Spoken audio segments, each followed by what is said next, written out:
दोस्तों सबसे पहले तो प्रश्न ये उठता है कि इंडिया में लोग गवर्नमेंट जॉब्स को इतना प्रेफरेंस क्यों देते हैं। तो चलिए हम इसी प्रश्न का सवाल सबसे पहले ढूंढते हैं। दोस्तों इस सवाल का यूं तो कोई एक जवाब या गवर्नमेंट जॉब एस्पिरेंट्स का कोई एक पर्टिकुलर रीजन नहीं है, बल्कि इसके पीछे कई सारे मल्टी डायमेंशनल रीजंस हैं। इसका पहला कारण को समझने की शुरुआत हम एक कॉमन सवाल से करते हैं।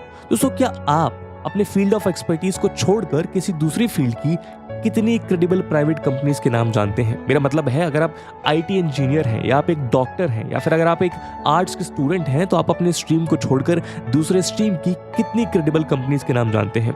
15, 20 या फिर शायद 50?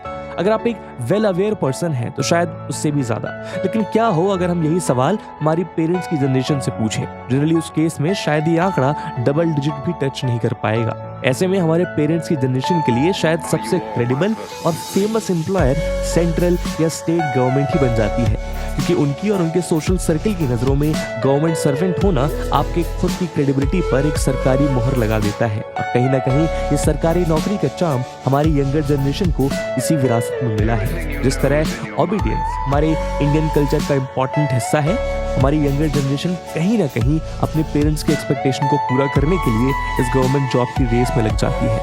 हम सभी चाहते हैं कि हमारे पेरेंट्स हम पर गर्व करें। ऐसे में अक्सर ये देखने को मिलता है कि युवा पीढ़ी के लिए गवर्नमेंट जॉब का ड्रीम असल में उनके पेरेंट्स का होता है, कुछ लोगों के लिए खुद का भी होता है। हालांकि ये सिनेरियो सबके लिए फिट नहीं बैठता, पर गवर्नमेंट जॉब एस्पिरेंट्स के केस में ये बड़े नंबर्स में देखा गया है और इसे पूरा करने की जिम्मेदारी ये नौजवान अपने कंधे पर उठाते हैं। लेकिन क्या वाकई गवर्नमेंट जॉब का चार्म बस इतना ही है और ये बस एक तरह की रैट रेस है? तो दोस्तों इसका सीधा जवाब है बिल्कुल नहीं। चलिए इस चार्म के पीछे छुपे लॉजिक को समझने की कोशिश करते हैं। दोस्तों इस चार्म फैक्टर को समझने के लिए आपको 3 इंपॉर्टेंट डेटास पर नजर डालनी होगी। डेटा नंबर 1, 2011 सेंसस के मुताबिक भारत की लगभग 2/3 पॉपुलेशन का रूरल बैकग्राउंड से आना।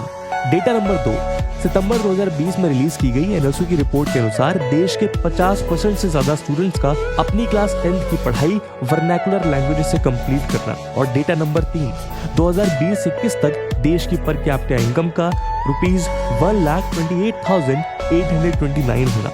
जब हम इन तीनों डेटास को सुपर इम्पोज करके एक साथ देखें तो हम इस पैटर्न को नोटिस करते हैं कि आज हमारे देश की एक लार्ज पॉपुलेशन प्राइवेट सेक्टर की व्हाइट कॉलर जॉब्स के लिए compete करने में सक्षम ही नहीं है, क्योंकि ना तो उनके पास अर्बन सेंट्रिक रिसोर्सफुल लाइफ जीने का साधन है और ना ही वो हमारे देश में इंटेलिजेंस के इक्विवेलेंट माने जाने वाली इंग्लिश लैंग्वेज पर पकड़ किए हुए हैं। ऐसे में अक्सर इंग्लिश लैंग्वेज के अनफेयर डिस्क्रिमिनेशन की वजह से भी हमारे देश का major chunk white collar private jobs के लिए compete ही नहीं कर पाता।